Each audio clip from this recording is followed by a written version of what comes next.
times like these, I wish I could say a prayer. All right. I'm just going to stall here for a minute while I'm waiting for Facebook to catch up with the rest of the world. Any minute now.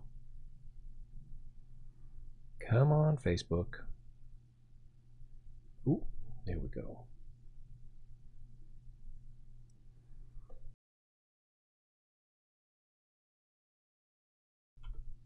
Excuse me.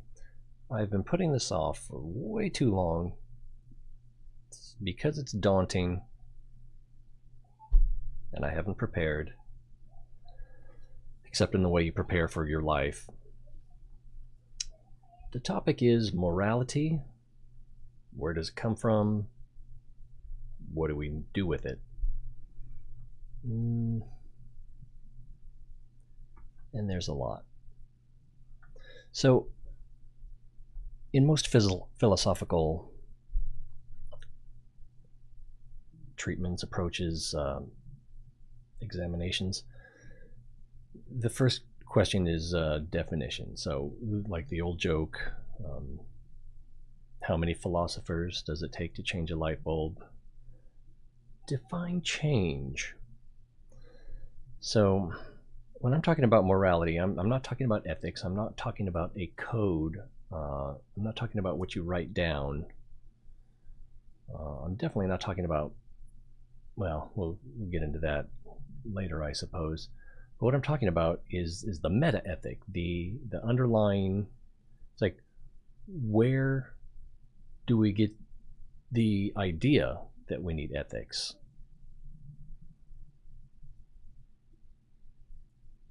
And to me, the reason it's important is because if we better understand our morality, if we better understand why we even want ethics, why we want to know how to behave, we can make better choices regarding what we ought to do, what we should do. So we will be approaching, well, where is that? There we go. David Hume, who was born in the 1700s, lived about 65 years,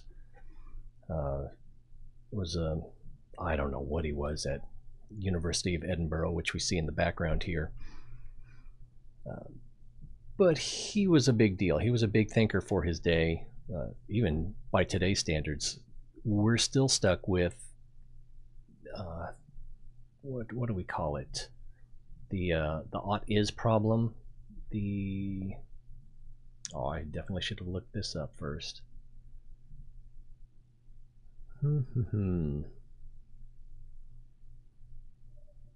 Wow, he covered so much in epistemology, the study of knowledge, and what can be known and how we can know it.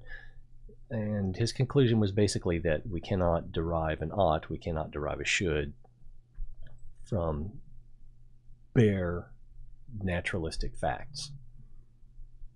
Which, if he's right, one might conclude that there is no ought, there is no should, there is no right. And even for me, I don't know that there is a right. I don't want to take the position of moral relativism, because I think it kind of misses the mark. But I think we can generally, if we know enough about a situation, make some conclusions about what is better and worse. And definitely there are going to be conflicts and difficulties with that. But again, hopefully, if we look at morality, if we try to understand how it is that we think we have these oughts, and where we think where we do get those from, if we can try to uncover that, then maybe we can do a better job of defining what those oughts are, defining or understanding. Even if we can't necessarily define something, maybe we can ask better questions about it. because I believe we're dealing with something that's not black and white. It's not binary. It is very much in the realm of analog. Like in, like most biological systems, you don't have, it's not, when you hit a certain number of units or molecules of insulin, then, I don't even remember what, I don't even remember what organ makes insulin. Then that organ stops making it. It's responding to the system that it's in and changes in its environment. And we are the same way. So where do we... Let's get to something offensive right away, shall we? Many will argue that, partially in line with Hume's posit that you cannot derive an ought from an is also that any attempt at morality or ethics made by man are going to be subjective. And I won't argue against that, but they will further say that the only way that you can get an objective morality is to have a objective source or provider. And typically this argument is coming from theistic apologists or just theists in general. The idea being we cannot come up with our own morality and we need an objective observer, creator, to give that morality to us. And the problem with that is, if morality, I think this might be called divine command theory. The problem with that is that if it's kind of a vicious circle where we have to assume that the entity that is commanding these ethics and morality is itself good. We can, what religion doesn't assume that? But we don't really have a way to test that, because if it's not good and it is telling us what is good, then there's no argument. It's whoever's writing the dictionary gets to define what the word means. But experience doesn't necessarily go along with that. And there are plenty of examples of behavior of heroes in the Bible. Moses, Samson. Is Samson a good example? I'm not sure. You could even argue that Jesus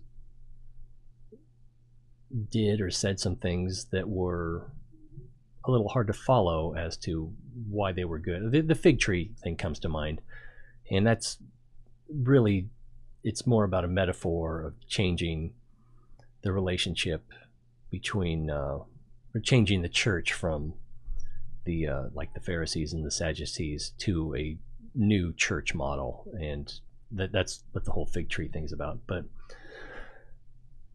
But there are plenty of, and the allowance of slavery and even the rules for slavery, which basically means that slavery is endorsed in the Bible. But there's something about us that tells us, we modern folk, that slavery is that's not really good, and that is a moral judgment, which seems to contradict biblical law or instruction or allowances. So there's something in us, unless we're wrong about slavery, and slavery is not bad. I'm not gonna take that position. I don't think I can defend it. And I'm hoping our talk will go in a direction where why it's not good is fairly clear. Maybe we should start going in that direction now. Well, Hume ought is, divine command. So I don't know that we can, well, I'm saying that because the Bible is these things, then maybe the Creator isn't necessarily good either. But that is a vicious circle where we can either assume the Creator is good, or we can assume it's not good. We can't really evidence too much either way. There's the theodicy, the argument that how can there be gods or a god with the existence of evil in the world. And most of the time the argument that you'll get back from that is, well, how can we have free will if there's no allowance for good and evil? Well, sure, but then why are there so many natural disasters and things like that? But and I've never heard an apologist make this argument. Well, first of all, free will. The more you study the way the brain works and the way decision making works, neuroeconomics, it seems in studies, objective studies, scientific studies into free will, the case for the existence of free will is pretty weak, and there's a lot to suggest that the will that we exert, while our own, is not entirely free.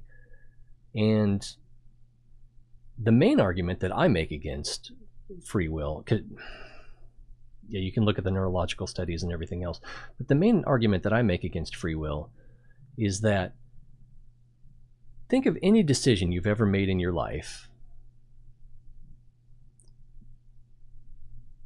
We'll make it easier.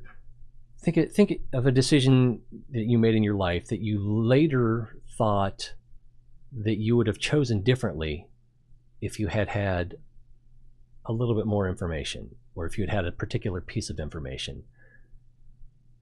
So you were free to make the decision you did, theoretically, based on your life leading up to that, your genetic disposition, the mood you were in at the time, and the information that you had to choose from. But if you had different information, if you were in a different mood because something happened to you, because you were sick, you ate something that offset your brain chemistry, you might have chosen differently. You probably would have chosen differently. So you are the central point in this whole decision or will, but how free is it? You're only as free as who you are and what you know. So if things were different, you would have chosen differently, or could have chosen differently, depends on the thing. But since we cannot have perfect knowledge, we are bound by the circumstances to make the best choice that we have, given the information we have and given who we are at that moment. And how much control do we have over who we are at that moment? Some, to be sure. A lot of us look at self-improvement and wanting to be the best person that we can be, but that's not always easy. Hey Ken, thanks for showing up. And it seems to me that, and it seems obvious to me, that we aren't in control of that. We are accountable for it, and we should be accountable for it, because we are a cog in the machine or a cell in the body. We are part of society, and as a social animal, that if you're going to be part of society, in any way you want to define it, then you have a responsibility to society as well as to yourself. So how free are you with free will? Not very, I would say. Maybe not at all. But you still need to be accountable. So I'm not making that argument. But at the same time, kind of going off on a tangent here with free will, if we care to recognize that will is not as free as we would like to think it is, that we are products of our environment and our genetics and our long-term environment as well as our specific at the moment environment, then we also have a responsibility to each other to help each other make better choices, to behave better. The way we tend to do that is with laws, and if you break the law, then you suffer the consequences. But if we can accept that free will isn't that free, or maybe not free at all, then we have a responsibility to mold the environment so that people can be better participants in that environment. It's not really where I wanted to go today, but it's something to think about. Where were we going? Free will, morality. Oh, I've completely forgotten. Help me out, Ken. I should have made a note there. So, the argument, if we dismiss I'm just talking about theodicy, the argument for the non-existence of God from the presence of evil. If God is, goes something to the effect of, if God is all-knowing, all-powerful, and benevolent, or all-benevolent if you prefer, then how can evil exist in the world? And to me, the answer to this, assuming that there is a God, why, well, and also if this is a perfect being that we're talking about, why would it need to create the world? If it's already perfect, then it shouldn't need anything. It shouldn't want anything. It should be done. It should already be the beginning should be the end. But the argument that I would make as to why a perfect being might want to make a world of imperfection is that the God is an objective being, in that it can only observe, perhaps perfectly, facts of the situation. It cannot observe what is good and bad. Well, why not? Because it can't experience consequences directly, which would be why you would make a physical world with physical beings with subjective experience that can encounter positive and not positive and negative, but beneficial and what's the opposite of beneficial? Harmful circumstances. And only in this way can this objective being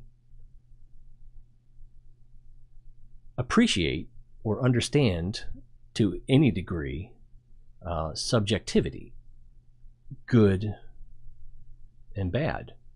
I don't say good and evil. I think for evil, you also need what we would generally call consciousness, introspection, an awareness, a self-awareness, an awareness, and a potential for empathy for others.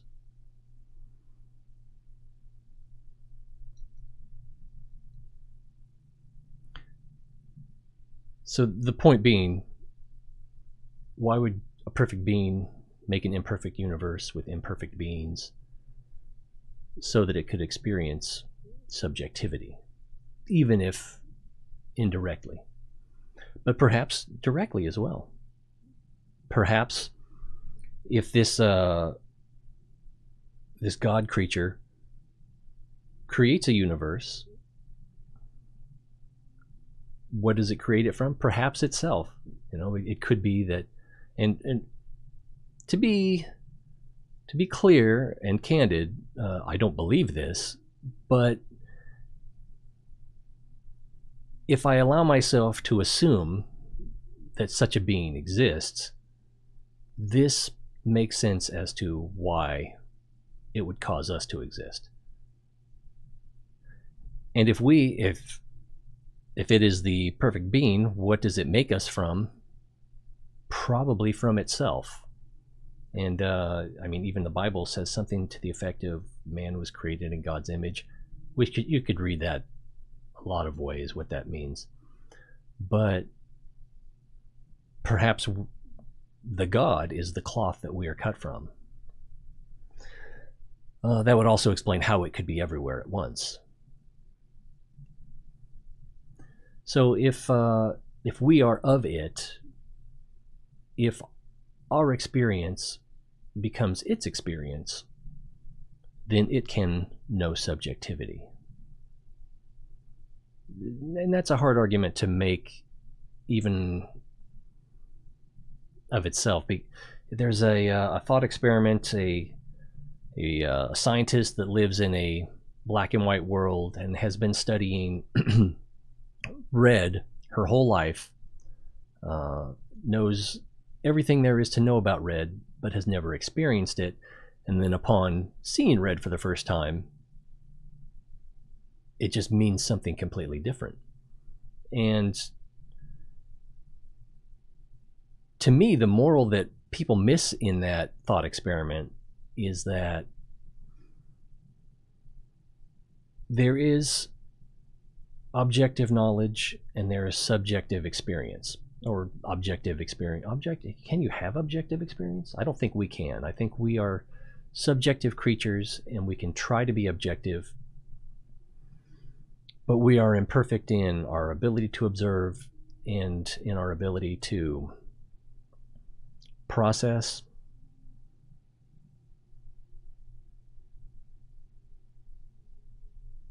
Process is close to what I'm trying to say. What's the right word there? Observe and evaluate. Everything we do, or everything we encounter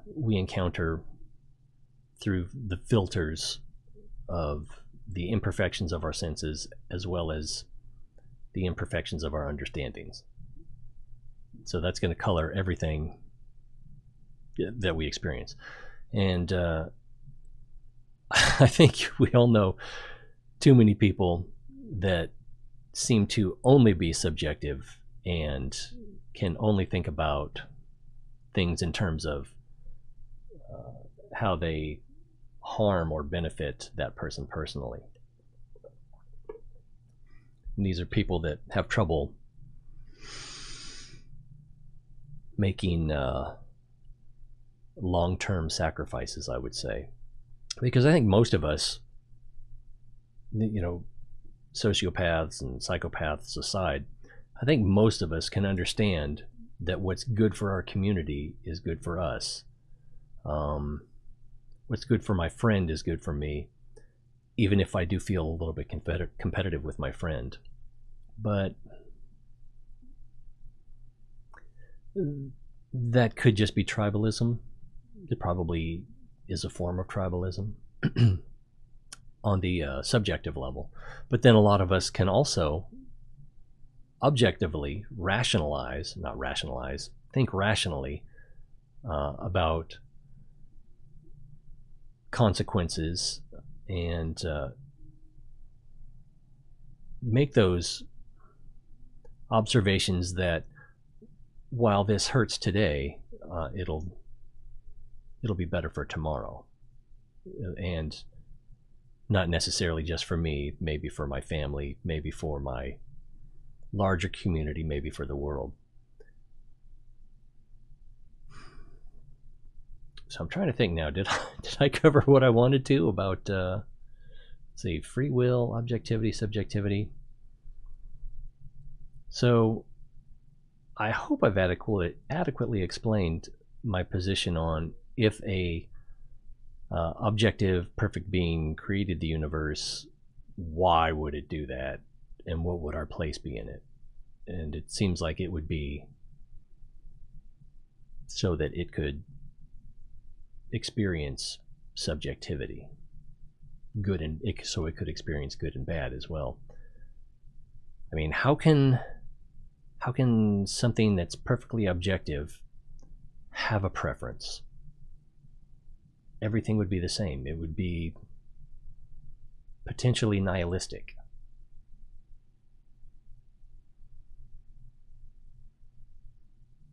But if it understood its own shortcoming, or if it saw subjectivity as a shortcoming, I mean, I would think that recognizing a lack of knowledge, recognizing a lack of understanding, even if it's not very valuable, we'll say for the moment that knowledge of good and evil is not valuable knowledge to an objective being. Recognizing that there is a lack of knowledge might be motivation enough to try to obtain that not very valuable knowledge. And, and then we can argue whether or not knowledge of good and evil is valuable. I'm going to argue that it is. So let's put that aside. Let's say this has stopped working. Let's say that God is an objective being, and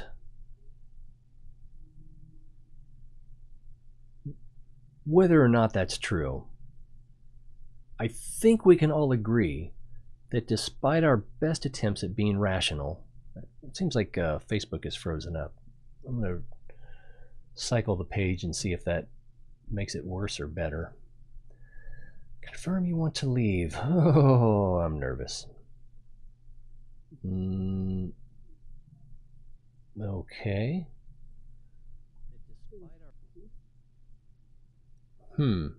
It's showing that it's live,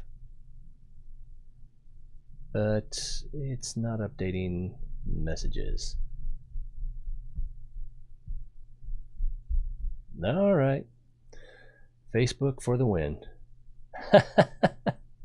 Thanks for the poke, Ken. Yeah, this is not working as intended. I think that that broke. Let me see if I can start it up again. Time's a wasting, Facebook. Oh my goodness. Is that going to be... All right, I'll just call this Morality Part 2. Thanks, Facebook. Oh, it still has to catch up with us. Sounds like someone's playing Fallout New Vegas in the next room. I don't know if that's coming through the mic. Hopefully I don't... Well, I shouldn't get a copyright strike for that. Is this not going to work?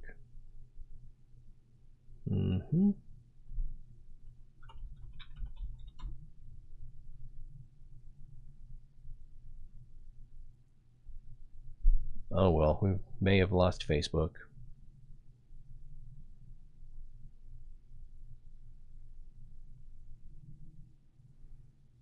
Oh, I hate these little wastes of time.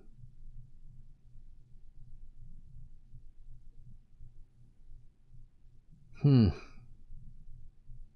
put third-party video ads in your live video? What?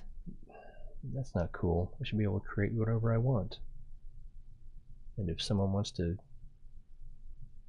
be part of that, they should be able to. Oh, Facebook.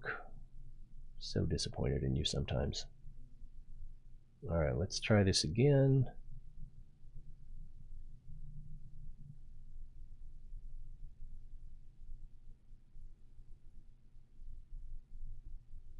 we're still, yeah, that's still rolling. So Facebook is just being naughty. All right, we will just continue without Facebook. Oh, I know what I can do.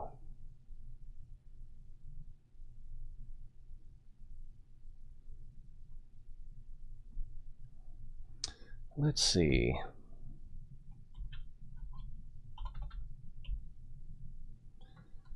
Facebook live feed.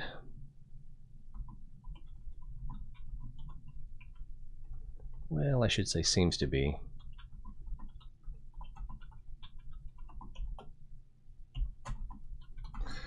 The conversation, if hopefully I can spell things, continues at, and we're going to say youtube.com/user/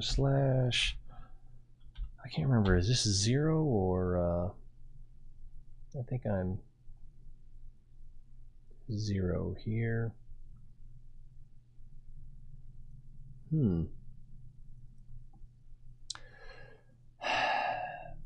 Why can't things be easy? Because if they were easy, no one would value them.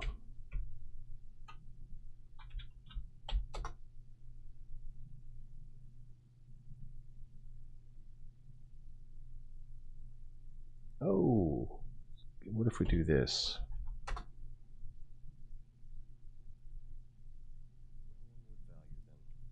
That seems to work. All right, so let's go back here, Facebook, and put the URL right. That makes me mad. That makes me mad. That's okay, I can just type it in manually. Messed up. I'm beginning to worry. I seem to have trouble with capitalization. I don't know if it's the cheap Walmart keyboard that I bought, or if my pinkies just aren't strong enough to hit shift, or both. Let's see, youtube.com/user/Hawkeye0/live. That looks about right. Okay, bing. So that's looking good. And this is, yeah, Facebook is just crapped out. Thanks, Facebook. All right, get that where I can see that. All right. I'm not really prepared to answer questions, but if you have one, I can try to answer it and hopefully not get too far off track. Just be prepared to remind me what I was talking about before. That's okay, everything's still working everywhere else. Objective being. So most theistic apologists will argue that God is the source of objective morality. And how could it be unless it is objective? Although the books definitely seem to indicate, I need to cut my nails, the books definitely seem to indicate that the being has preferences. And how can it be objective and have preferences, especially so clearly? It so clearly wants things. So if it does, then it is subject to its subjective feelings and couldn't be objective. Agree? Disagree? I think I'm right there. I mean, I can't, typically when I talk about these sort of things or write about them, I try to understand the opposing ideas, represent them fairly, really try to understand what the opposing argument is, and then address that. or, accept, refute, examine, rather than just, that's not what I believe, so hogwash. Although, when you encounter the same arguments over and over again from people who don't realize that this has already been completely demolished countless times over sometimes centuries, it can get difficult to be patient and start the argument from the beginning again. So objective being, whereas I think most of us would agree that we are subjective beings.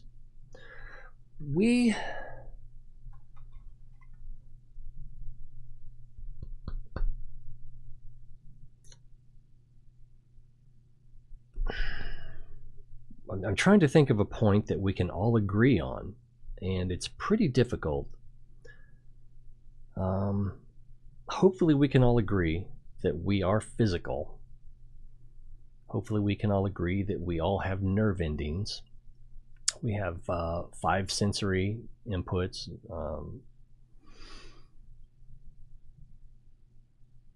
There are things that we experience, that are pleasant. There are things that we experience that are unpleasant.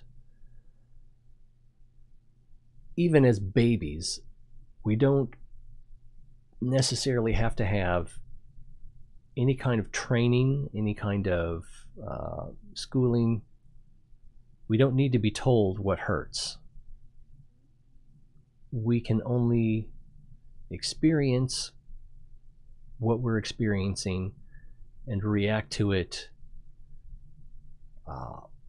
subjectively, honestly. I don't think I've ever met a baby under a month old that is full of guile, that is tricking people to do its bidding. But babies and dogs and pretty much anything else that can learn, going back to Pavlov, that if I have a need and I do a thing and this response comes from it, and that's the response I want under those circumstances, then this is the way I'm going to act. So, babies cry.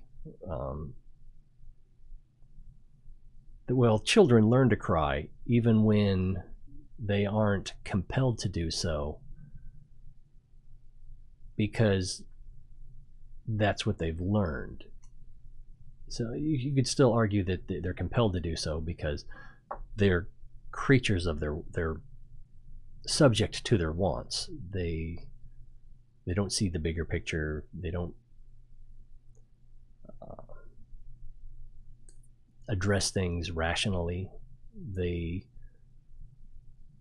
have a want, which probably comes from a need, and they have had enough experience at a certain point to understand what they can do to elicit certain responses, and therefore that's what they do. And so often parents get trained by the children. The point being that we are subjective beings. We start that way. We might want to think we grow out of it, but how many of us, well, I mean, even in religious terms, how many people slip up or fall into sin or get caught up in the moment, get carried away, and become subject to their whims, become subject to their baser needs. We have the language in place that how often do we say that someone knew better, but they did what they were scratching an itch, or they were doing what felt good in the moment, got carried away. So as rational as we might like to think we are, as rational as we actually can be, we are subjective beings. Even in the sciences, we will have scientists occasionally who have a pet theory or a hypothesis, an idea that they've invested their energy in, they've invested their career in, their reputation, and they want it to be true. And as a scientist, your obligation is to knowledge, is to discovering what is true, or, if we look at Karl Popper's philosophy of science, looking to disprove. We're constantly trying to develop ideas for how things might be, see if we can disprove that that's the way they are, and learn what we can along the way.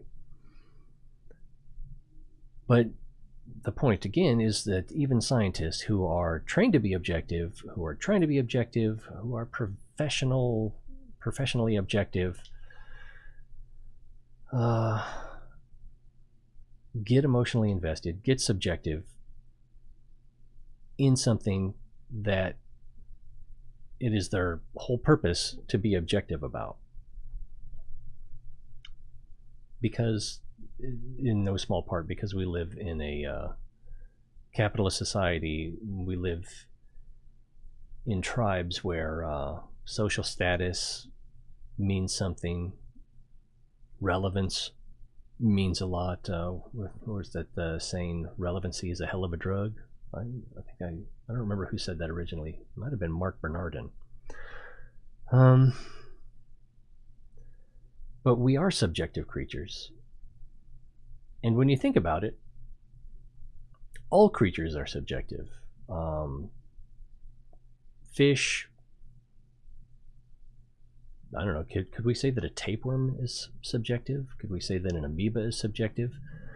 Anything that has what Michio Kaku would define as consciousness, which would basically be a way of taking information from the environment and changing a behavior or a process based on that change in sensory information.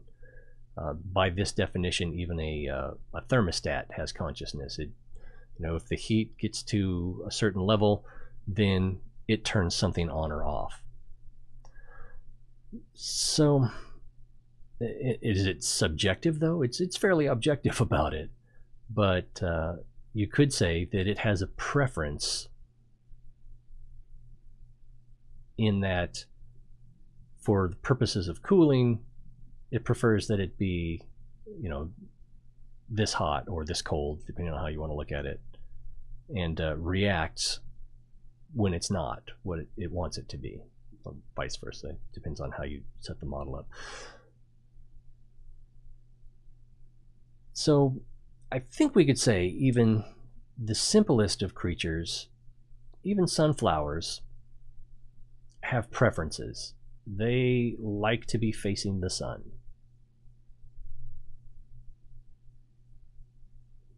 Is that too much of a stretch? I don't think it is. It's not,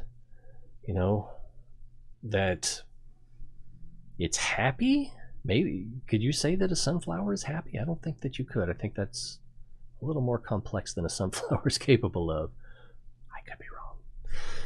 But the sunflower has a preference for facing the sun, and we see its behaviors demonstrate that. Why does it change? Hey, Karam, not doing a game video today, doing a philosophy video in real life stuff. So we could say that the sunflower has a preference. It's demonstrated in its behavior. It tracks the sun. Why would it do that if it doesn't prefer that? And It might not be a self-aware decision, but it is aware of its environment enough that it knows where the sun is, and it has control of itself enough that it can change its facing so that it tracks the sun. And I'm a little bit uncomfortable calling that a preference, but at a very general, at a very basic sense of the word preference, it'll do. And so it goes pretty much with everything else that can change its behavior. Bacteria, pretty much what you're looking at there is if it, under certain, well, you could say that ice is the same way. Ice melts at certain temperatures. Does it have a preference? That might be going too far. Oh, cool. Graham is saying they love the philosophy. I don't think I could say that ice has a preference, and I don't. It's probably too much of a stretch to say that a thermostat has a preference as well. It's a limb I don't want to climb out on now that I think about it. But more complex creatures that have especially survival mechanisms, and I think you could say that the sunflower's facing is a survival mechanism or a thriving mechanism, either way. Anything that can recognize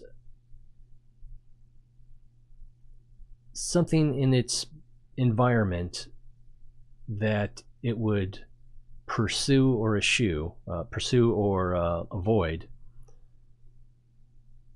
recognize that and take action appropriately, I think we could call that a preference pretty clearly.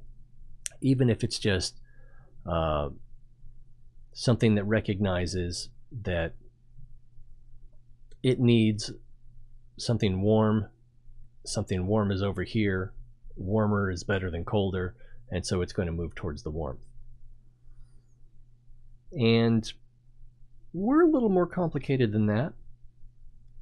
I don't think I'm exaggerating. But at the same time, you know, we could look at Maslow's hierarchy of needs. I don't remember exactly what they are. Let's go ahead and look it up. Maslow. Am I spelling it right?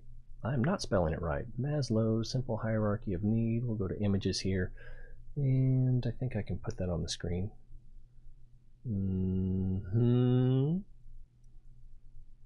Is it that one? There we go. We've got, get rid of that. We've got several here, and this one is from wikipedia.org. We've got at the bottom, physiological, breathing, food, water, sex, sleep, homeostasis. I don't remember homeostasis. Is it just survival? Excretion. So we have our physical needs, then we worry about our safety, and then we, social beings, worry about love and belonging, esteem. We can, and then self-actualization, morality, creativity, spontaneity. I'm surprised that morality is under self-actualization, but I think that might be true for too many people, that they will forego morality. Can I make this bigger? Probably not. View image. And I can do this. Too many people will forego, they will overlook their morality. They will do what they feel to be wrong in order to improve their social standing, something to that effect. Shrink that back down. Whoops, right there. Turn it off. So, bing.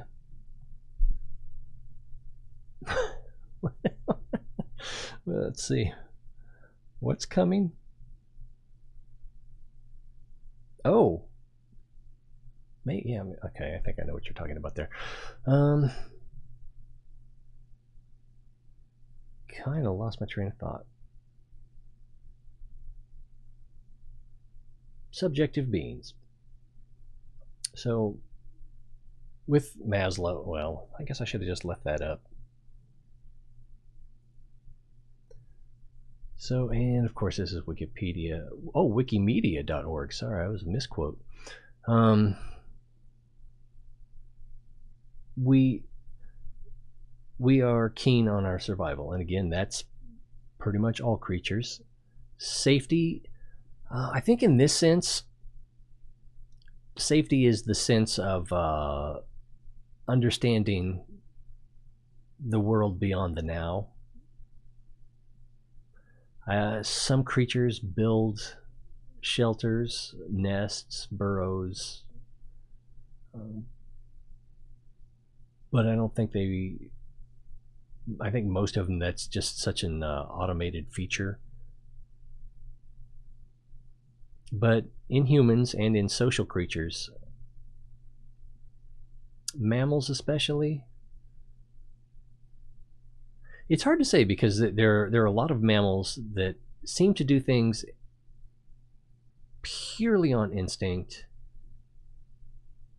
and then some, meerkats come to mind, chimpanzees, most of the great apes,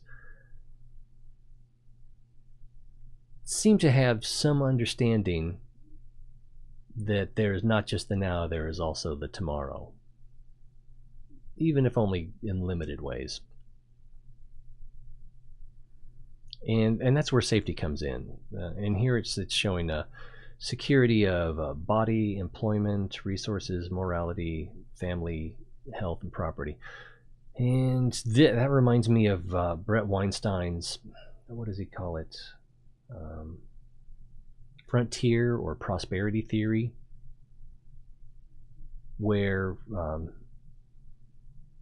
if we can't find or perceive that we don't have enough resources available to us, then we will find reasons that our neighbors' resources are owed to us. And you can kind of see that might be true on tribal levels, but then also individual level. I mean, if you could kind of look at that as a justification for a lot of crime, not drug crime, but theft crime, or even greed in general. And it really just comes down to, who do you feel you have a responsibility to? And I think a lot of people definitely feel some responsibility to themselves, to their immediate family, maybe to their extended family, their friend, maybe their co-workers. Fly, sweet. But kind of diverging from the idea, or doing a poor job of indicating that we are subjective beings, and it's because we feel things that's what makes us subjective, and makes us almost entirely subjective. We try to be rational, but we're just stuck in these things until we're not. Let's see, what else we got here? Love, belonging, friendship, family, sexual intimacy. And we are social creatures. We're not the only social creatures in the world. I feel like I'm spending too much time on their website. Starting to feel like plagiarism.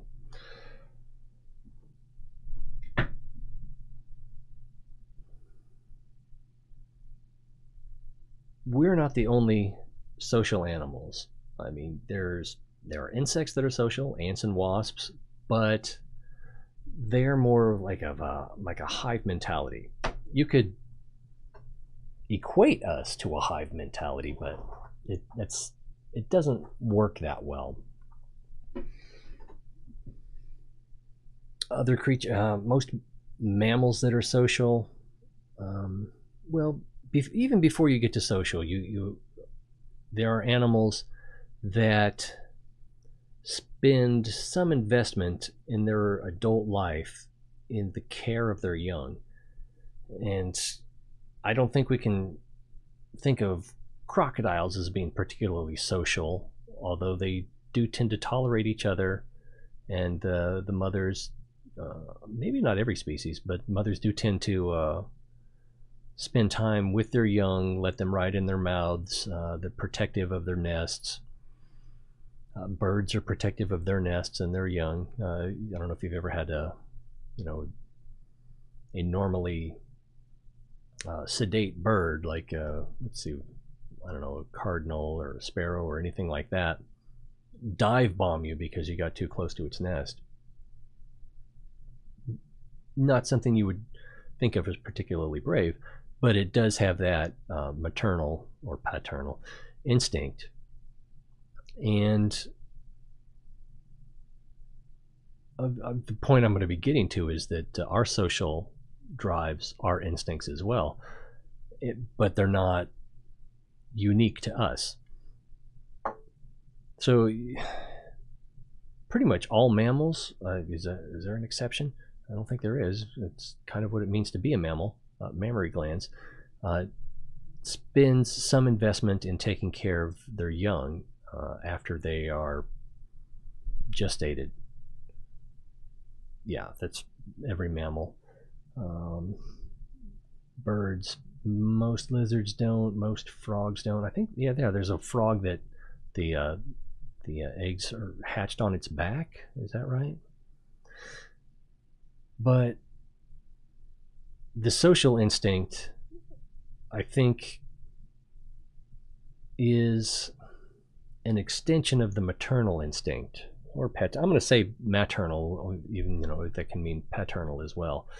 But you don't really think of bears as being paternal. No, there's a problem with that. But the social instinct, I think, is an extension of the maternal instinct. And animals that, on the evolutionary time scale, found it beneficial to cooperate, either by sharing burrows or alerting to predators, got some sort of benefit from that, in the ability to stay alive long enough to produce offspring. And that's evolution in a nutshell. Not all mammals are social, but many are, and we can kind of see parallels with them. And I'm not sure how many social animals you can look at as having a morality. There's some sort of sharing of resources, or not fighting over resources, some sort of sharing of shelter. And then in the great apes, well, even in canines, we can see tendencies for justice. Kind of a stretch, but there usually is peacekeeping coming from the alphas. Alphas eat first, alphas breed, the others don't. But there is some sense of fairness in that if someone is being too aggressive, then they're shut down. And we see this in most evidently in the great apes, chimpanzees, where there is a leadership and there are coalitions, and they can, especially chimpanzees as opposed to bonobos, are tribalistic in that they will fight other troops of chimpanzees that aren't their own.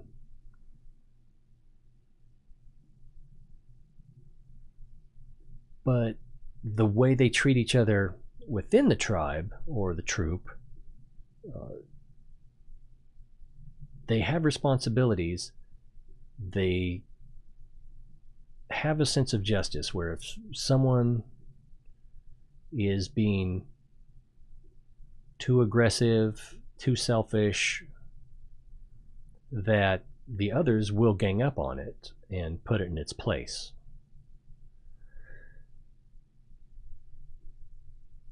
And it's obviously true of us as well. I mean, that's what a society is. At least a society of laws, or a democratic in some sort of way society. Even in autocratic societies, if things are too bad for most people, there tends to be some sort of coup or opposition, even if it's poorly met out. And justice is that sense of fairness, of justice, is basically what morality is. It's that feeling that we get, that social animals get, when a member of the tribe, a member of the group, is being not just disruptive, but being harmful to others in the tribe, in the troop, in the group. And with other animals, the consequences usually are physical violence. And with us, we've got our criminal justice systems, but we didn't always have reading and writing. We came from the early hominids, and it's hard to say how well they communicated with each other, how communicative their culture was, or whether it was all just imitation. And again, culture is not something unique to humans. Culture, the way I'm using culture, is not like the sense of going to the Met, or to the opera, or appreciating fine wine. It's any information that can be shared that is not genetic. So Tom Sawyer, the book Tom Sawyer, is culture, but then so is a fortune cookie, so is Beavis and Butthead, and memes. Memes are, well, originally the idea for memes was supposed to be an analog to genes, as put forth by, I think it was Richard Dawkins. The idea that just as genetic information is shared through genes, cultural information can be shared through something that he called memes. Now we have basically pictures with the caption on the picture is what we tend to call a meme, and in a way it is, but memology is a way of looking at the way information can be propagated, reproduced, shared, spread, and evolve as well. So that's the way I'm using culture, the word culture.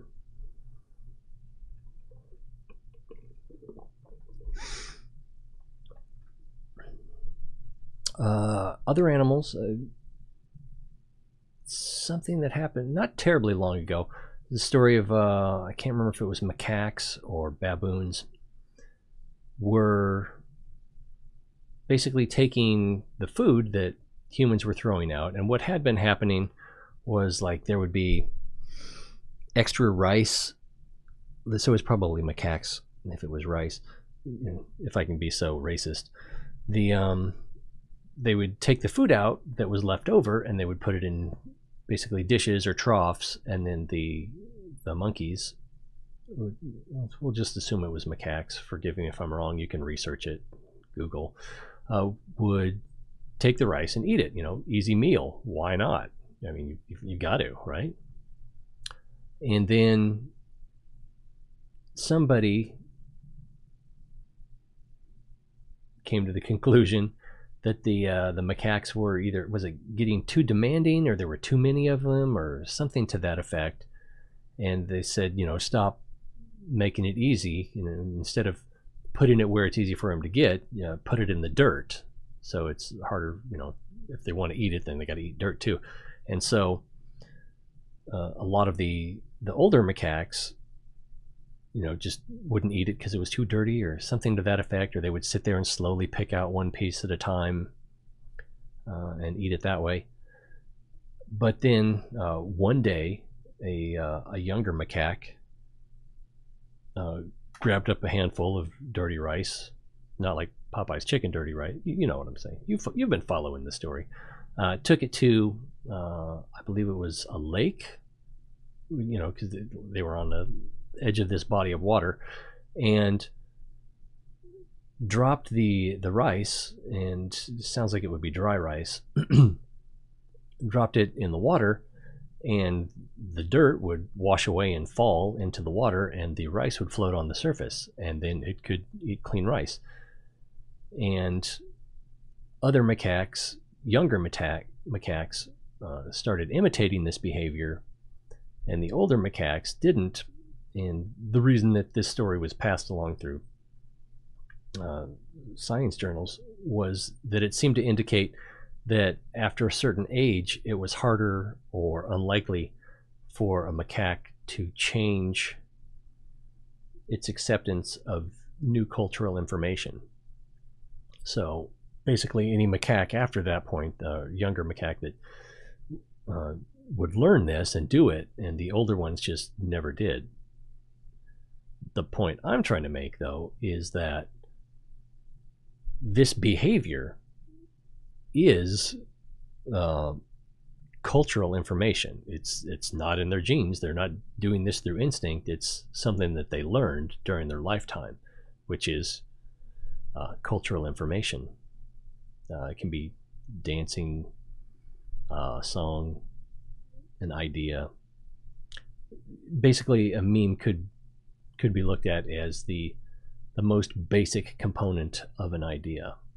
And more complex ideas are collections of memes, so to speak. And like genetic evolution, ideas, culture can evolve through small changes in the memes, the mimetic information that makes up any cultural idea. So we're subjective beings. We experience things subjectively. There's things that we like, even before we're experienced to culture. There's things we like being hugged, held, kept warm, fed, kept dry. And that's just a very subjective experience. It's nothing but a subjective experience. And then as we grow older, we still have our basic sets of nerve endings. Some of us develop a taste for spicy food or whatever, but the nerve endings are essentially the same. And then as we age, we're exposed to more and more environmental experience, which includes culture. So We learn things from books, from hearing things, from seeing things, monkey see, monkey do. But we have our subjective experience impacted by culture.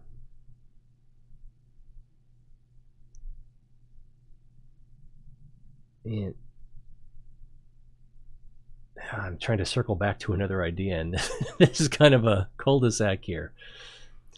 So basically, we are subjective beings, subject to both our, not just our sensory input, but our genetic makeup, which includes our, how our sensory input turns, or sensors turn out, barring damage, because you could have some sort of incident which causes your senses to not work the way they used to, or for your brain to be unable to interpret them the way that you had. But essentially, you're genetically, you have your sensory information, and then you also have your cultural information. And both of those go into who you are. But another aspect of your genetic makeup are your instincts. And again, even as a baby, you're going to have some instincts, like babies can recognize faces very early. I think it's pretty much as soon as their eyes start working, which kind of explains that one phenomenon where you can find faces in just about anything. If something has two dots and a line, you almost can't not see a face in it. And it begins with a P. I can't remember the word for it, but we have instincts. And like our cousins, other mammals, of the other social mammals, they don't have, their culture is not very well developed. That's not true. They've had generations and generations of living beings interacting with each other, learning from each other. Their culture is developed. It might not be that complex, but it works. And without any kind of laws or ethics, codified ethics, what they have to go on is instinct. And that instinct that manifests itself in sharing, and because you will see social mammals share food. Almost all social mammals will not fight over water. I believe that's true. Leave a comment if I'm wrong. Please source your information. I know with dogs will fight over food like nobody's business, but if you put a bowl of water down, they won't protect the water. They might not drink from the bowl at the same time, but they won't defend the water. You could probably teach them to, but point I'm making is that social animals will share resources in shelter, in food, and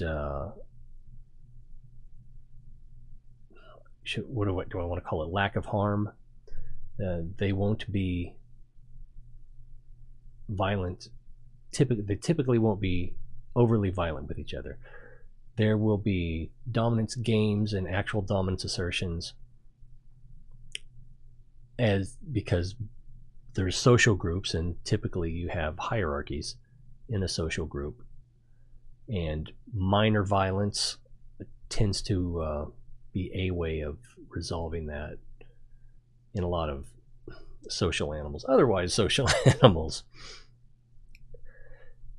And is that true of humans as well? Pretty much.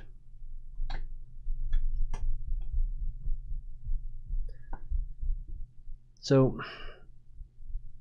the social instinct is not unique to humans.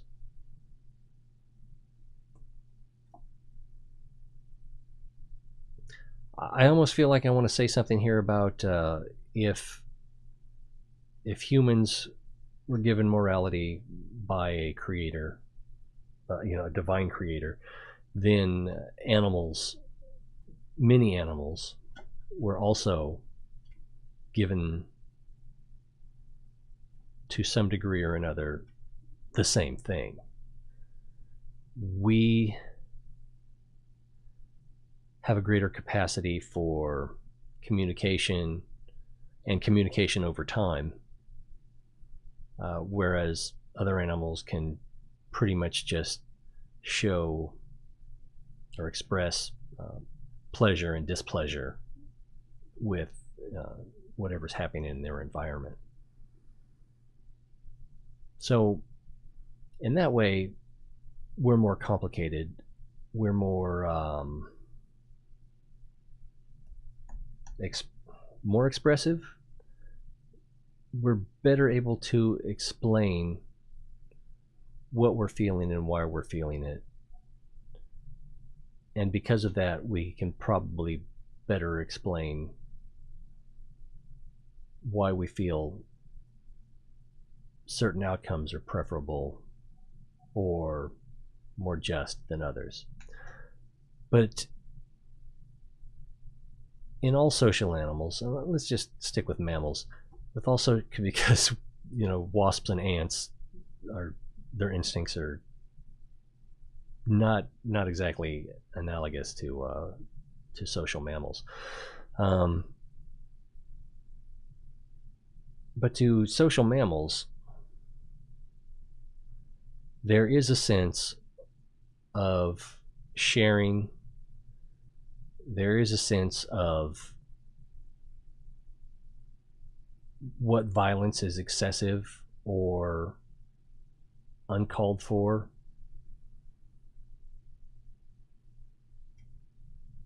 And it's a very basic sense of justice, a very basic sense of fairness. And that instinct is morality. It's what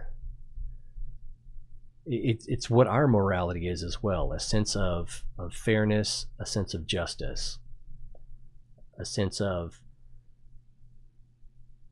don't be too violent, a sense of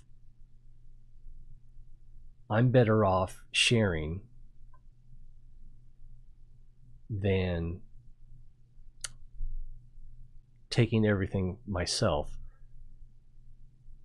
Because see, at this level, at the instinctual level, we're not really rationalizing it, but our forebearers and their forebearers, when I say their, I mean the other social animals, evolved, continued to exist because this sense of fairness served them. The sense of justice served them. It may have weakened stronger individuals here and there by holding them back. It may have allowed weaker individuals to go on longer, which, if you have a very basic understanding of evolution, that might not make sense. But as an analogy, if you look at anything in human culture, oh wow, I'm already thinking of exceptions, that stands the test of time, pretty much all of those things are the product of a group effort. And the exceptions I am immediately thinking of are artists, painters in particular, composers. But even they are standing on the shoulders of giants. Even though they might be making an individual effort, they didn't get to where they could make that individual effort without the culture that led up to that.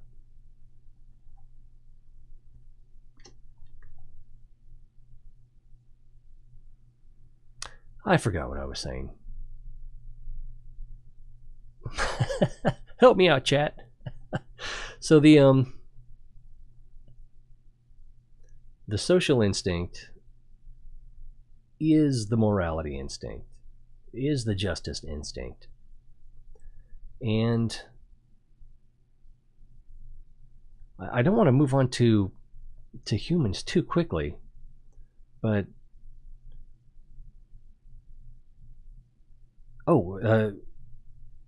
yeah, so the analogy was that group efforts yield or can yield greater results than individual efforts.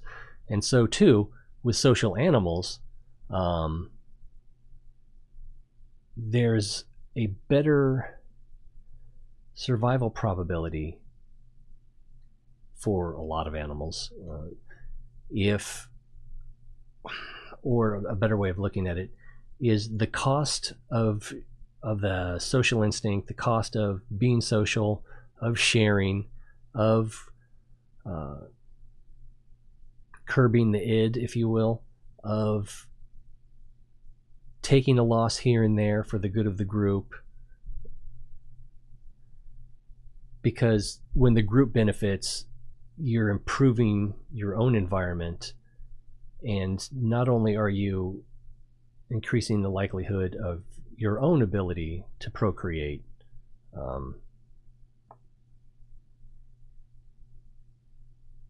yeah, you're improving the existence and the resource gathering and the survival, self-defense capabilities of yourself when you're doing it in a group. Oh man, there was a tangent in there that I wanted to go on.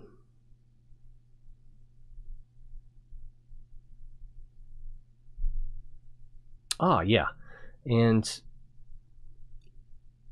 when you look at these, altruism is the tangent. When we look at these groups, these tribes, troops, they tend to be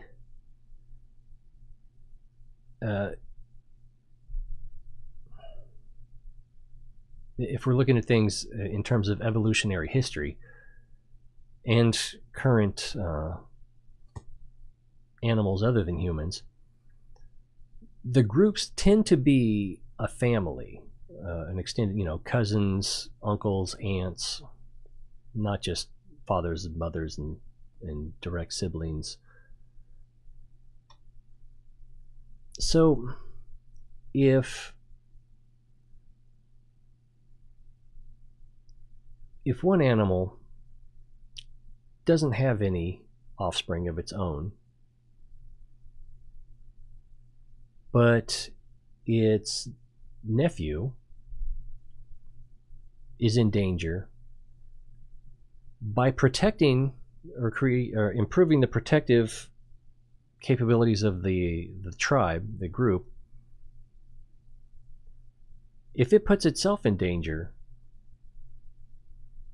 for an offspring that is not its own, it still shares a lot of genes with that offspring. And if you care to look up, Google the price equation, it shows that altruism can, or almost has to, arise when altruistic behavior tends to improve the likelihood of some of a creature's genes living on, even if it's not its own direct descendant. So cousins, nephews, and nieces, you share genes with them, not as directly, but since this is an extended family, those are your genes in that offspring. And if we look at the idea of the selfish gene, the gene, the only thing it cares about, it can't care. It doesn't have consciousness like that. But what genes do is they get themselves replicated. And they do that by creating, or having had created, creatures that can find other creatures to share genetic material with and produce offspring, so that that genetic material can be copied more. That's the general idea of the selfish gene. It's not a gene that makes you selfish. It's not that the gene has feelings, jealousy, selfishness. It's that its whole existence is getting itself copied. And in getting itself copied, it creates more creatures and more genes that tend to get themselves copied. It's kind of a vicious circle, or a vicious chain, probably be a better way of looking at it. And the genes that are not good at getting themselves copied tend to stop getting copied. Extinction. Anyway, social attitudes, yeah, morality. So in these non-human animals, altruism, morality, sharing are exhibited, do make sense, perfectly understood. Is this still up over here? Oh, okay. Still perfectly makes sense as to why they exist, how they came to exist, and why they make sense. In human animals, it's the same thing, but our culture is more developed. And we can question what we think is fair. We can be taught what is fair, so that what we might instinctually recognize as fair can be subverted or corrupted, so that certain ideas represent fairness, represent what is good for the individual and what is good for the group, or misrepresent, or color, if you prefer. So this instinct for morality can be subverted to a degree, perhaps entirely. Well, I mean, if you look at 9/11, those guys didn't think they were doing evil. Do you really think they thought, let's go out and commit evil, let's go out and do the wrong thing? They were on a mission, and they thought they were doing the world, and they thought they were doing the world good, and they thought they were on a mission from God. I think most of us disagree with that. I think there are probably some people in the world that agree with it. But clearly people got hurt. And I think we have to recognize that even if someone is your enemy, or, well, no one is your enemy. Even if you perceive someone as your enemy, even if someone wants to make themselves your enemy, they are still people. And to some degree, hey assassin, doing a philosophy video today rather than a game video. Thanks for stopping in and saying hi. Definitely for saying hi. We're just talking about how culture can subvert the moral instinct. And like people that tend, there's a tendency where people that do evil actually don't think they're doing evil. They think they are basically making a sacrifice. They're doing harm to bring about a greater good. But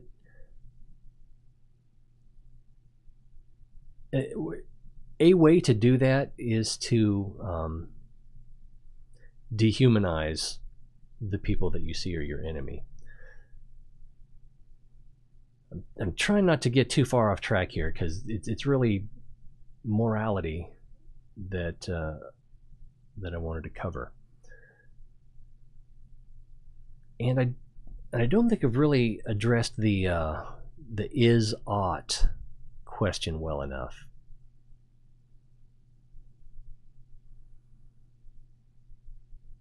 So with the is ought question, David Hume, is it Hume's law, I think might be what it's called, or the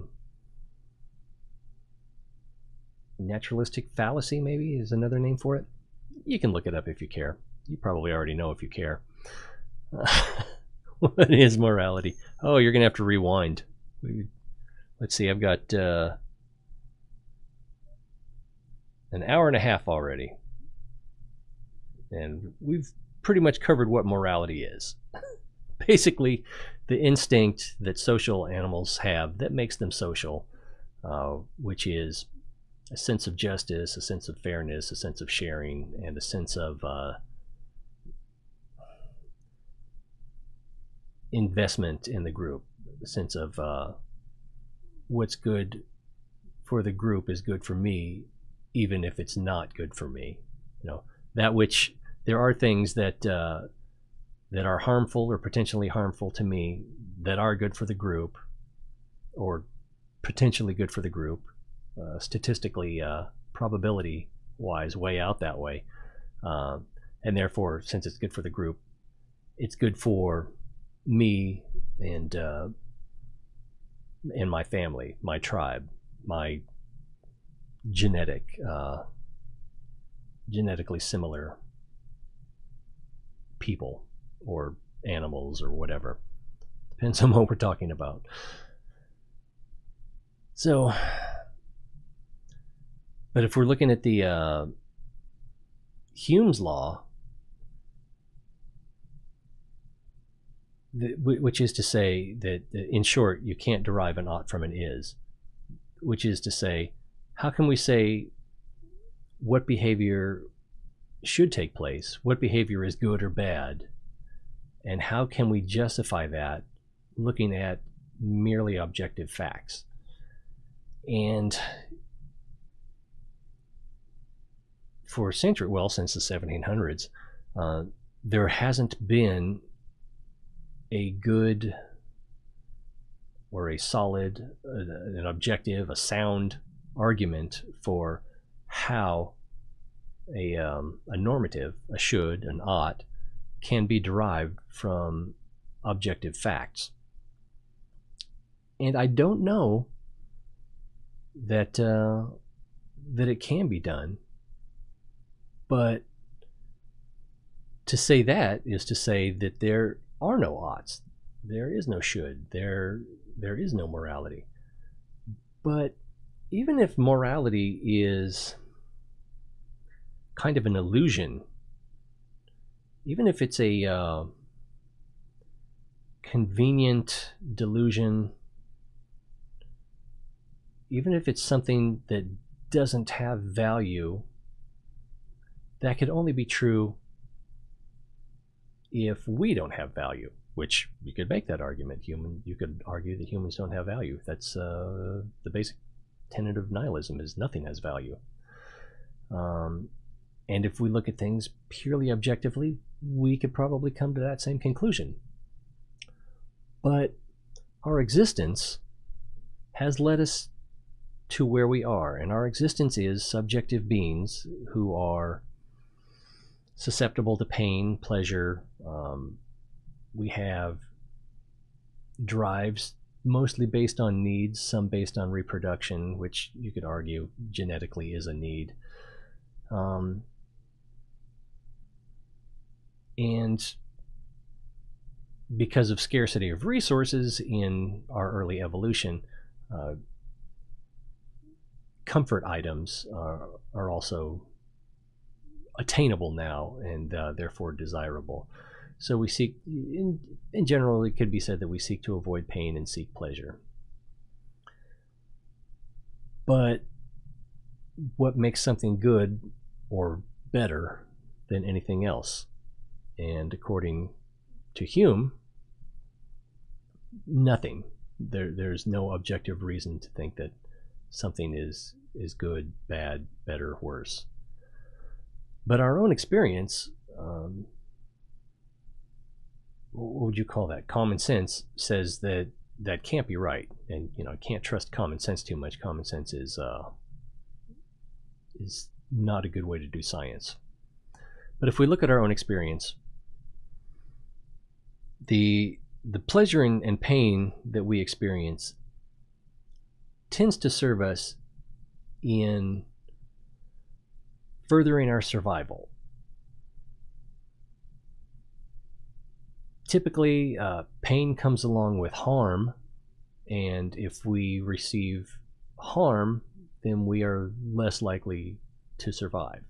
Whether we're bleeding to death, whether we've got a broken arm, whether we lost an arm, any harm tends to reduce in the primitive environment our ability to survive.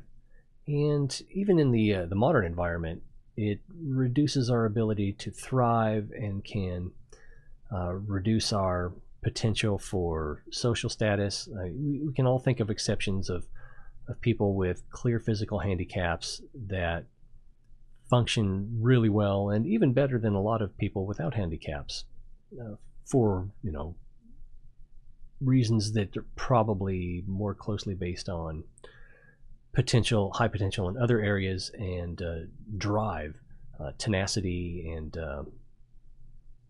the need, the drive to accomplish, even if it's out of spite. I'll show them. That drive can take someone with less potential closer to their potential, and even beyond what might be expected of them. I'm getting sidetracked again.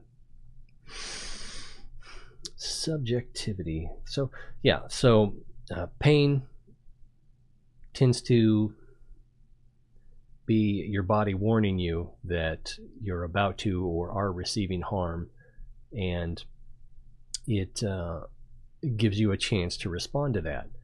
And is harm good or bad? Objectively, it's neither, because what does it matter if you survive? What does it matter if you thrive? In the most objective sense of looking at the universe, there is no value in your survival. You could definitely make that argument. Objectively, none.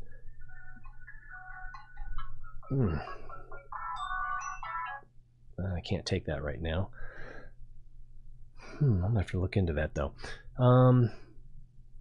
But subjectively, morally, we know that receiving harm, as indicated by pain, is to be avoided, because it reduces our potential for survival and it reduces our potential for procreation. That seems a little unsatisfying, but it's true. I mean, I don't think any one of us is saying that's too hot, it's hurting me, and I need to prevent it from hurting me more to improve my odds of survival and procreation. We don't think of things that way, but in a especially in a primitive environment, that's the way it turns out. And likewise with hunger. Hunger is your body reminding you to eat, and lust is your body's reminder to procreate, because those genes want to continue. And so the genes that create creatures that develop lust or sex drive are the creatures that tend to procreate, and those genes get spread. So if we're looking at things completely objectively, it doesn't matter if you feel pain, or if you are harmed, or if you survive, or if you procreate. But our whole existence, and across the animal kingdom and the plant kingdom for that matter, survival and continuation of the genetic chain is important. It's at the genetic level, it's all that's important. It's the only thing that's important. And because of that, we have come to value, well, it's not because of that. It's pretty much at the individual level that since we have developed our senses of pain and pleasure as a species, as individual units in that species, because of that experience that we have,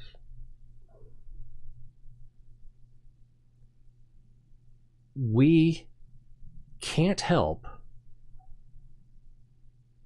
just try it. Just try getting hurt, try experiencing pain, and thinking that it doesn't matter. It doesn't matter that I'm feeling pain. It doesn't matter that I'm being harmed.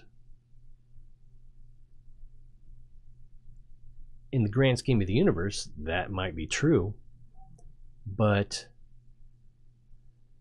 as a subjective being, you can't help but conclude, regardless of cultural information, well, anyway, in the absence of cultural information, pain is bad, and pain is worse than not pain. And things that bring pleasure are better than things that bring no pleasure, and definitely better than things that bring pain. Excuse me. And there are ways to kind of override that with culture information, mind over matter, basically. Oh, I'm sorry. No, I don't play Fortnite. I've played it a couple of times. It's kind of fun. I like the 50v50 games where I can maybe contribute a little bit, but I'm not good enough, and I don't want to put in the time and effort to basically learn building. I don't want to put in the time and effort to learn building, so I'm never going to get good at that game. And I will play it a little bit occasionally, especially like a 50v50, because I can take some shots. I can build a simple 1x1 and take a couple shots, run away, share resources, whatever. But yeah, for the most part, it's not my bag. I like watching people who are good at a play, like Dr. Lupo, Cypher PK. If you like Fortnite, I recommend them. Cypher is SYPHER PK, and then Dr. Lupo. I think it's just DRLUPO. Both are on Twitch, and I think they're both on YouTube as well. So yeah, I recommend them if you like Fortnite.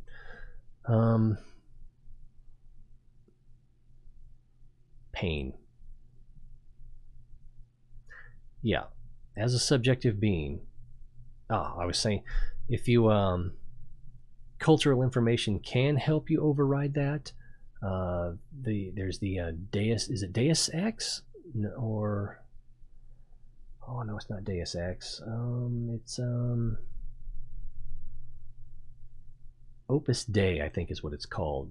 It's the cult in Catholicism where you daily harm yourself so that you can better appreciate the suffering that Christ felt before or during whatever the whole thing, the passion. And so that is a cultural idea where it is encouraged that you harm yourself, which I think outside of the religious context, most psychologists would have you put away for that, or psychiatrists, probably both. But in the religious context, no, it's okay. That's their religion. Anyway, oh yeah, and then the mind over matter idea. So a lot of people can discipline themselves to ignore pain, at least to some degree or another, so that they can be less influenced by it, I suppose. So that in any given situation where they might have to make a choice or behave a certain way or act something out,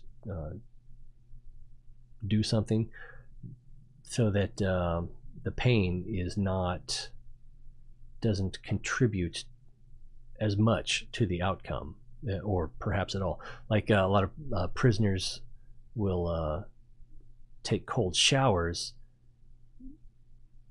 because apparently the feeling of getting stabbed creates a sensation that is similar to a cold shower.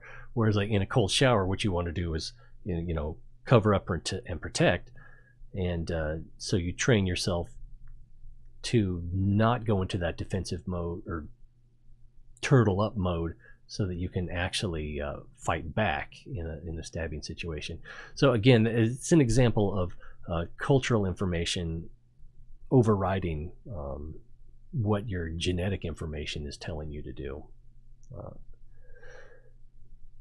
So that can be done, and like I was talking about, like the 9/11 bombers, they thought that they were doing a good deed. They thought they were sacrificing themselves for the greater good, and that the people that were going to be harmed that day, I think they thought that they deserved it because they were part of the machine. And I think it all has something to do with,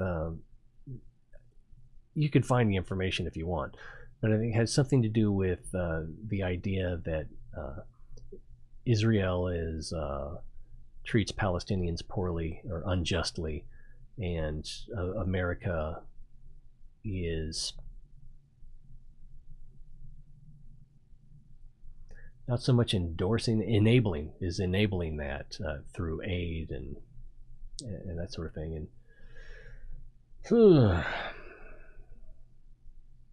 whether they're right or wrong,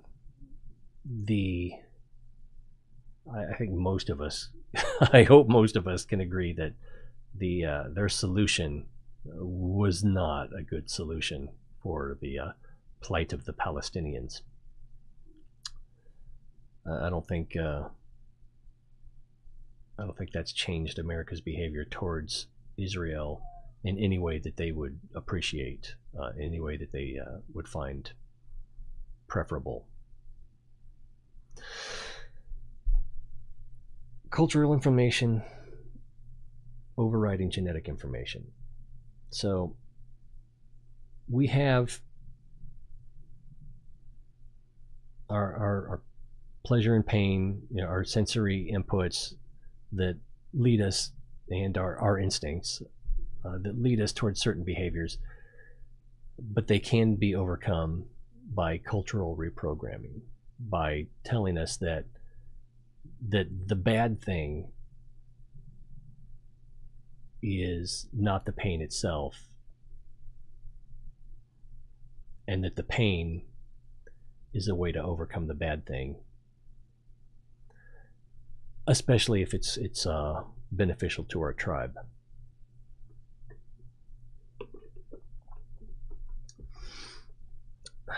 There's something else here. I just had it and I think I lost it again.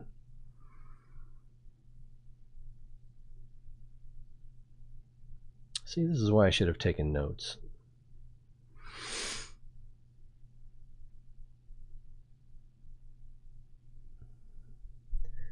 But it's along the lines of we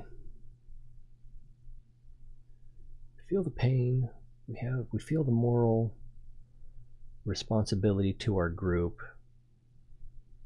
and like chimpanzees, we can identify the us versus them problem is a big problem. If all humans saw all humans as part of their tribe, and if all humans recognized that our will is not as free as we'd like to think it is, then I think we would all feel some obligation to help others not to do harm, to give others options better than doing harm. And we would take it upon ourselves as a society. So I don't think we're going to do that in the next couple weeks, though. I just wish I could remember morale. Let's see. Was it so we have these nerve endings. We've developed these moral instincts, and these are basically facts. I don't think you can argue that a social animal doesn't have social instincts. And I think we can agree pretty well that in animals that are not humans, that these social instincts, the thing that makes them social is their capacity to share and to defend one another from outside sources or outside harms. Sharing resources, sharing efforts, like wolves will hunt as a pack, lions will tag team their prey.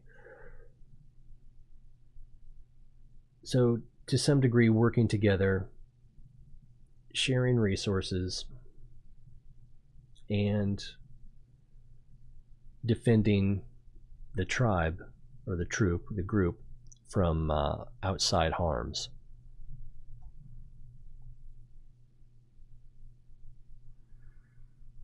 So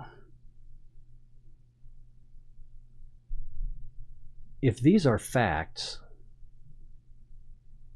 then in Hume's law, these things, what it is to be a social creature, a social animal, a social mammal especially,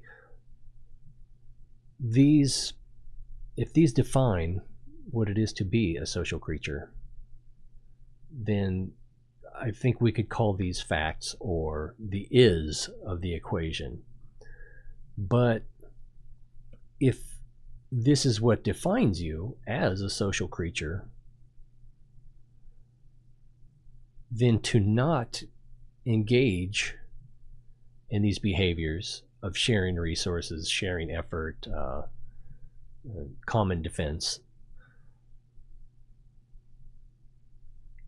if you don't engage in these behaviors, then you're not the thing that is a social animal.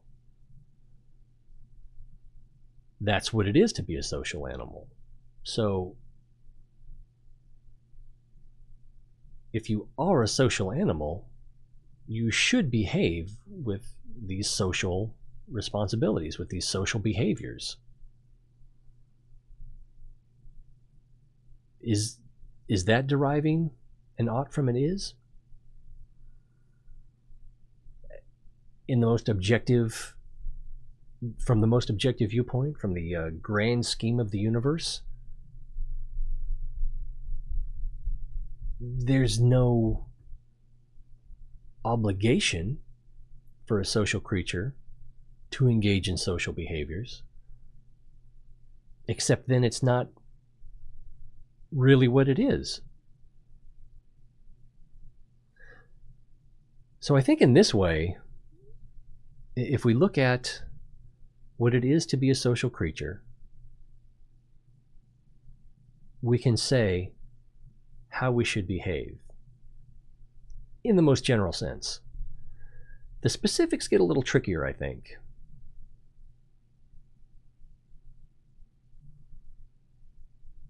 Because we have to start evaluating what is harm and what is good, what is better, what is worse, what is bad.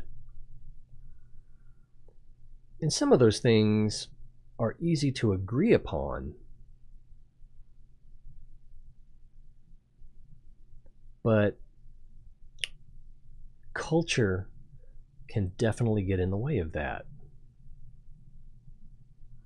Because, what's a thing? There are things that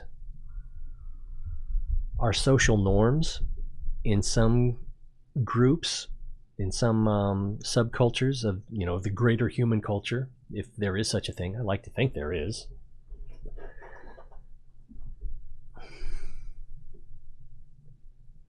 But there are definitely things that are acceptable in some subcultures, frowned upon or not acceptable in other cultures.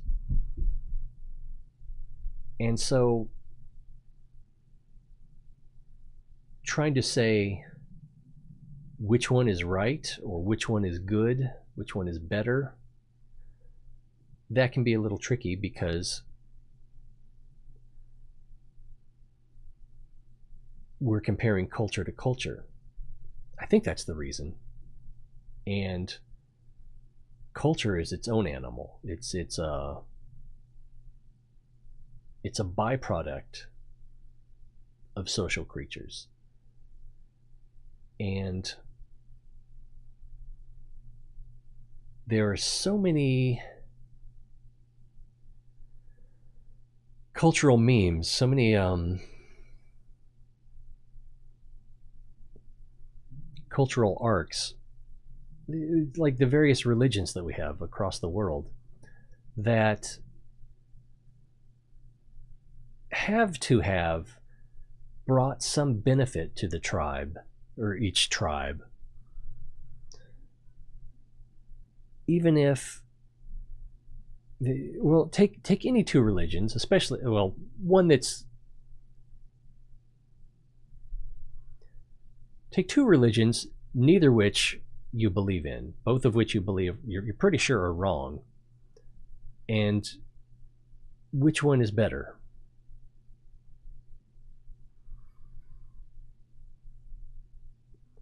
Obviously, if you compare your own religion to a religion you don't believe in, it's pretty hard to be objective about that. But when you're looking at two alien religions that you don't believe in, either one, even then, the influence of your own culture, your own religion, is going to have some influence on which of those two religions you think is better. But then also, in most cases where opportunity and prosperity are easily enough at hand, we find it easier to be moral. Actually, I still have Maslow's hierarchy up here. Let's see.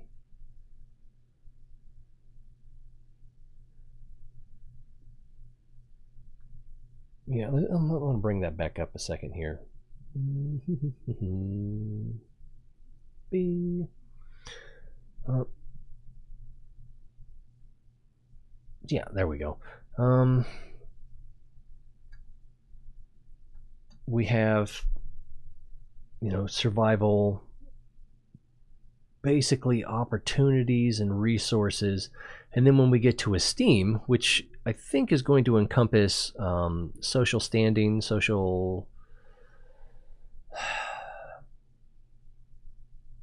dominance in the hierarchy, self-esteem, confidence, achievement, respect of others, I think it's also a little bit of self-worth, self-evaluation. Yeah, we try to improve that. If we have our most basic needs, our safety, our family and friendships, our group, from there, if we have all of those things, then we start looking at our place in the group and improving our place in the group, whether that's going to be as a benefactor or as a recognized authority, for lack of a better word. So we'll be interested in being useful and then also being appreciated, because you can appreciate yourself even if others don't. And then on top of that, then we go back to morality, creativity. So if we have our basic needs, if we have our group, and if we feel good about our place in the group,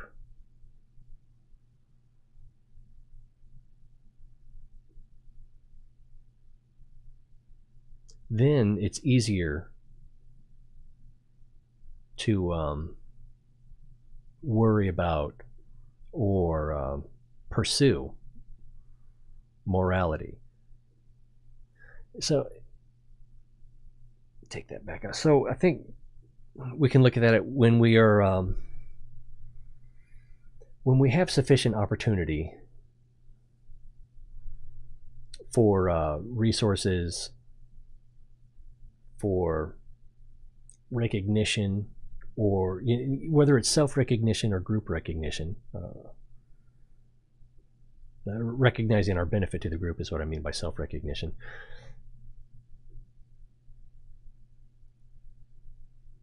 When we don't feel that opportunities and resources are a problem, then we are more motivated to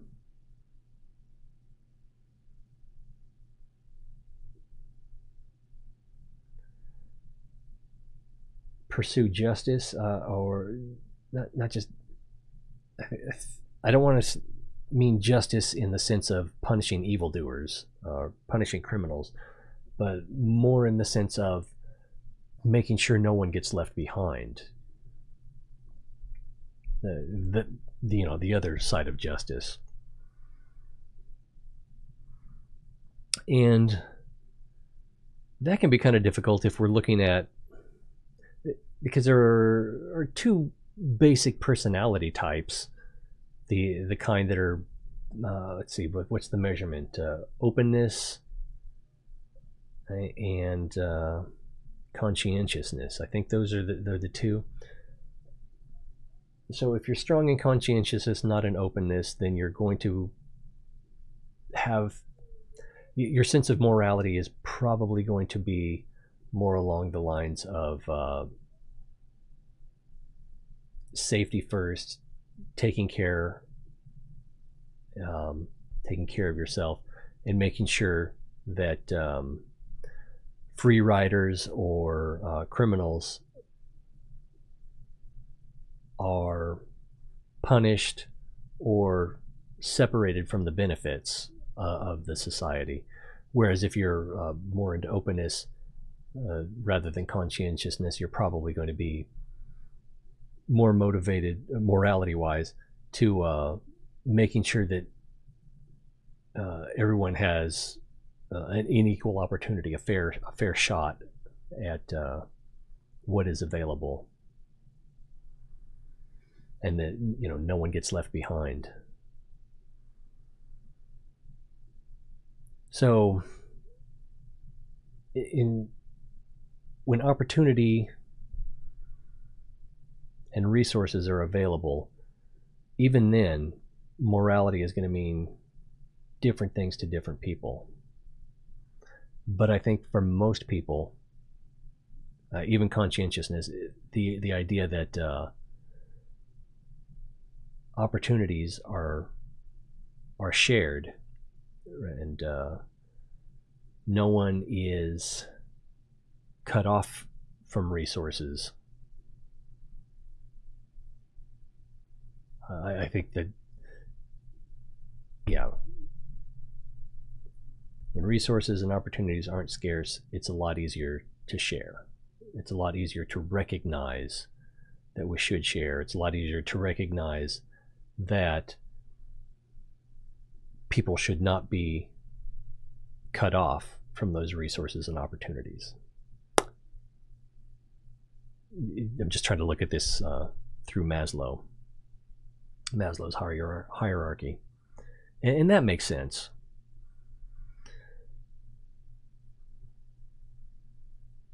So, but looking at Weinstein's prosperity or frontier theory, when those opportunities and those resources become scarcer,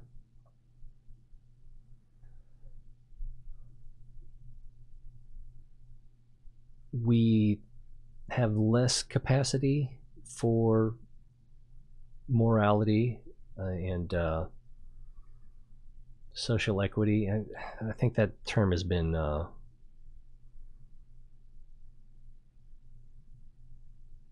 tainted by misuse or by certain ideological groups, but the idea that resources and opportunities should be available to everyone in the tribe, and I think even a wider recognition of what the tribe is easier in the when resources and opportunities are available.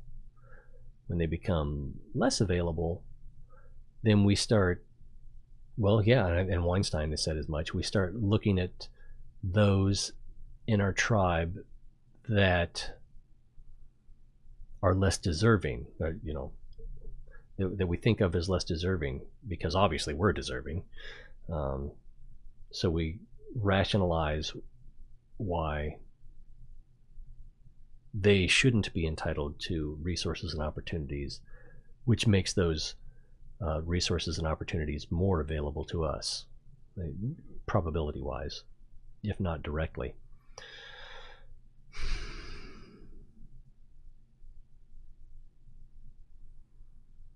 But is that the way it should be?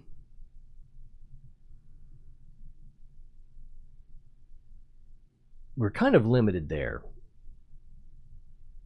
As much as we would like to say that we are rational beings, and as much as we are rational beings, hey Xander, welcome. Not gaming today, talking about some philosophical and morality ideas. Thanks for saying hello, though. Hope you're well. Trying to remember. I'm going to Washington this week, so maybe I'll bump into you. Probably not. So getting back to how do we derive our ethic from what we know to be true? What are the facts? The facts are that we are social creatures, that being a social creature, sharing resources and opportunities in your tribe, or at least not cutting other members of your tribe off from those resources and opportunities, is good, is better than the alternative. And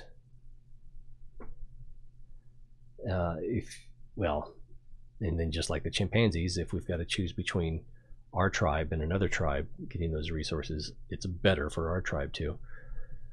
But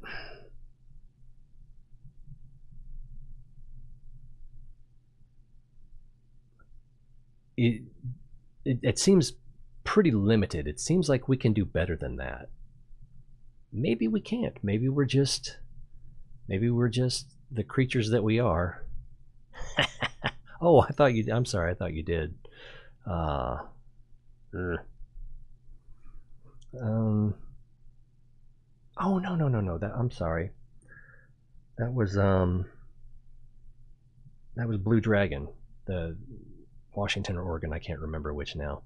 And Hanyo Hime, I think, lives in Oregon. But anyway, I can't even remember that.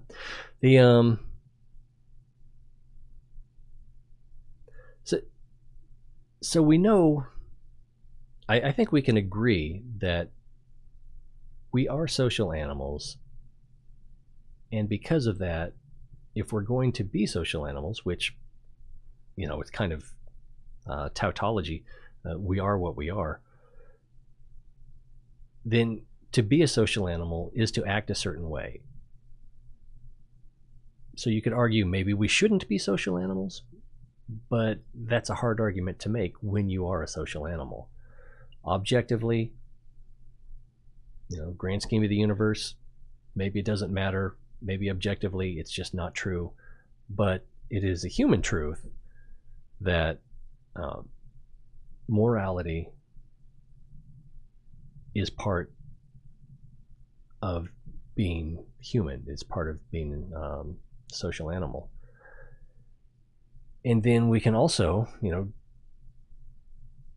kind of identify criminals by that, although it's not quite the definition we have right now.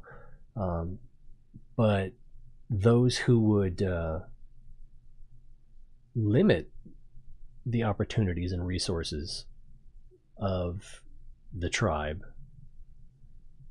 would basically not be acting as a social animal.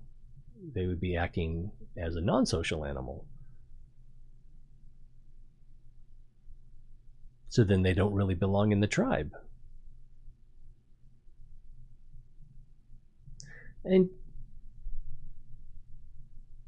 you've got to kind of got to be careful with that line of thinking, because you can overgeneralize, and I don't think it would be too hard to take that line of thinking into communism, but then you could also turn it into nationalism. But I think there is something there that to help us define our morality, or to help us understand our morality. And I think I'm about ready to wrap it up, because I think I came about as close to deriving an ought from an is as is possible. And I definitely haven't given all the answers on how to behave, what is right, what is wrong. But I think this is the ruler, or the 0 point, perhaps, that we can try to be more objective in understanding right from wrong, and not justifying, but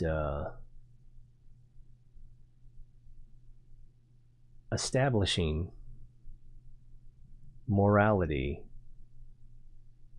in a more objective fashion. It's kind of hard to do, because morality is subjective. Without subjectivity, you can't have morality. It's what I was the point or how I should have wrapped up the earlier point an hour ago about an objective creator of the universe needing subjective beings in order to understand subjectivity and morality. You can't have morality without subjectivity. You can't, without the pain and pleasure principle, you can't have better and worse. You can't have good and bad. There needs to be subjectivity, and that subjectivity can only come from subjective experience, I believe. Show me an exception. Show me why that's not true. So I think that's probably a pretty good place to wrap it up. This is the point where I need your comments. Whether you're watching live or whether you're watching recorded, where do we go from here? Can challenge what I've said, or give me something to build on? Give me something that I need to flesh out more, and I'll try to do that. Hopefully this has been beneficial. Hopefully you know someone who is interested in this sort of thing and you can share it with them. And just thanks for being here and indulging me. And hopefully we can develop a better idea of how to derive an ought from an is together. We can better decide what we want to do with the morality that we're stuck with, if you're not a sociopath or a psychopath, and how we can develop a more objective morality, how we can develop or recognize a right and wrong across cultures and not just within specific cultures. It's up to you. Help me out. Help us out. Help the world out. There's things to click. You know where to comment. Hope to see you again. Thanks for watching. Normally this is where I'd say it's more fun when you're here, but I'm not sure that this was all that fun. Thanks again.